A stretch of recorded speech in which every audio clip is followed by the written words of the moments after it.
हमें किसी भी रिश्ते का गलत फ़ायदा नहीं उठाना चाहिए। राहुल अपनी पत्नी सीमा और अपनी माँ के साथ रहता था।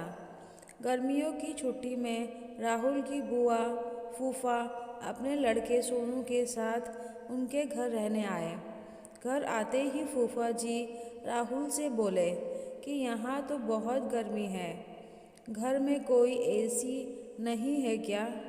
राहुल की माँ ने बोला, भाई साहब, अभी कुछ दिन पहले ही राहुल ने अपने कमरे में एसी लगवाया है। यह सुनते ही फूफा जी अपने बेटे से बोले कि सारा सामान राहुल के कमरे में रख दो। राहुल और उसकी पत्नी सीमा चुप रहे, क्योंकि उन्होंने सोचा कि कुछ दिनों की तो बात है। इस तरह बुआ फूफा जी को राहुल के घर रहते 1 महीने हो गए। राहुल ने अपनी माँ से पूछा कि बुआ जी कब जाने वाली है? हम कब तक ऐसे ही हॉल में सोकर अपना गुजारा करेंगे?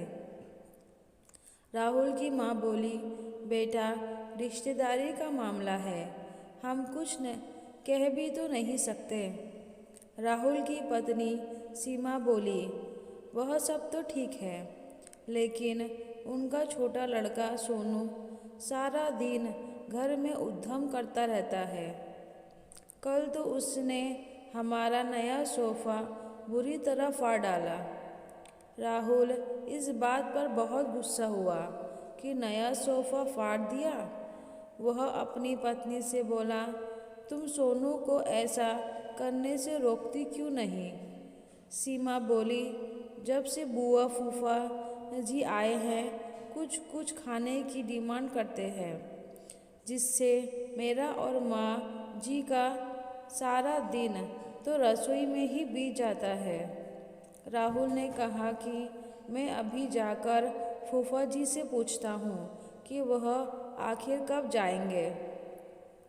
राहुल ने बातों बातों में फूफा जी से कहा कि 1 महीने हो गए हैं, आपके जॉब की छुट्टियाँ तो ख़त्म हो गई होगी ना?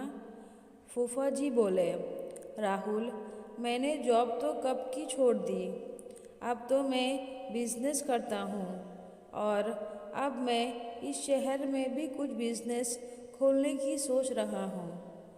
पहले इस शहर को अच्छे से समझ लूँ, जिसमें 2-3 महीने तो लग ही जाएंगे। यह सुनकर राहुल समझ गया कि फूफा जी अभी जाने वाले नहीं हैं।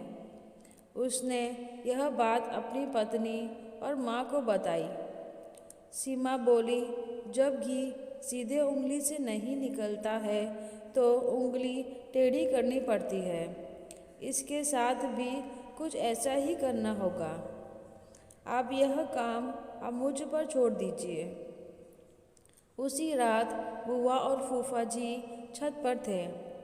तभी उनका लड़का सोनू चिल्लाते हुए उनके पास गया और बोला कि मैंने अभी एक चुड़ैल को देखा है। तभी एक चुड़ैल वहाँ आ गई और बुआ और फूफा जी को बोली कि तुम में से कौन पहले मेरा भोजन बनना चाहेगा। चुड़ैल को देखकर वो बहुत डर गए और उस घर से भाग गए।